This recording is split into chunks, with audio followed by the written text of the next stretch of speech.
Preface. One afternoon when I was about 5 years old, I had been playing with other children outside the yard, and one of the little boys hit me. So I ran home in tears. As I entered the house, my mother immediately saw me crying and instantly hugged and caressed me while asking what had happened, and so I hysterically reported the matter. My father instead watched as my mother sat next to me, trying her best to calm me down, wiping my tears and comforting me, and when I had stabilized, he turned towards me and told me to go back and fight. For some reason, there was an instant mind shift in me as I listened attentively to him giving me a strategy on how to fight back. Determined to execute the plan, I went to confront the boy with my father following me from a distance. Then without hesitation, I slapped the boy as hard as I could, then quickly turned and ran towards the direction of my house. The boy ran after me, but suddenly stopped when he saw my father standing at our gate, looking at him with intimidating eyes, not to incite violence. However, I remember feeling so satisfied that I had fought back,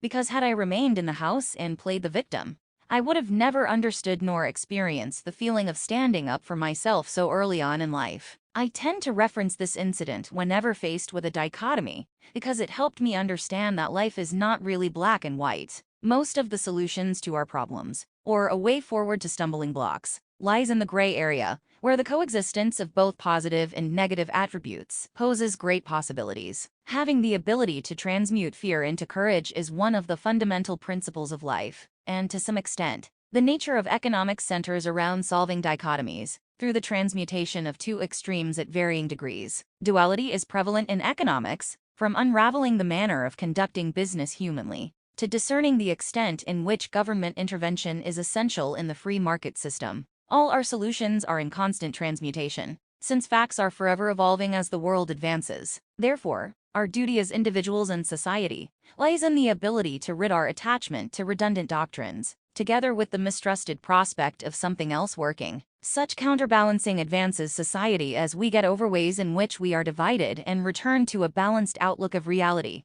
At most things in life are not truly absolute. Receptiveness to this reality empowers us to anticipate and appreciate new possibilities that arise from balancing paradoxes well, because only then do we effectively evolve with new skills, tools, belief systems, and values that help us navigate various paths and invent the future. Certainly, these new possibilities can be weapons of distraction or catalysts of progression, depending on the intention. For example, the subtle invention of contracts was our attempt of creating certainty in an uncertain world, as well as the adoption of a mixed economy model which bridges socialism with capitalism, or the diplomatic governing style of meritocracy, which supersedes both autocracy and democracy. All these inventions remain questionable in application, yet perfectly demonstrate how society advances through gray areas. Admittedly, gray areas enable people to rationalize anything, and it is probably the reason why an economist will never give a straight answer. Neutrality seems ingrained in the profession. In fact,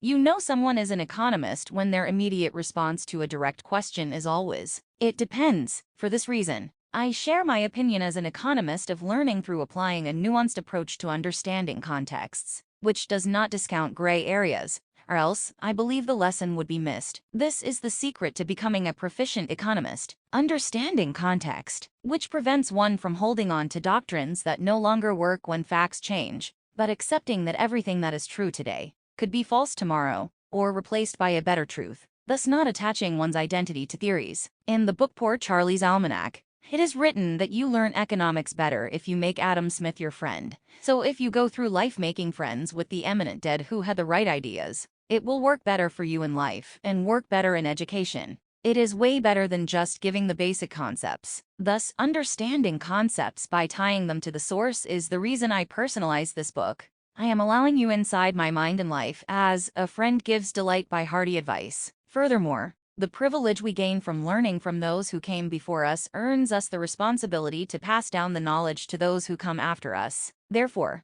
my intention was not to pioneer a new school of thought, but to simply document the world from my awaited opinion.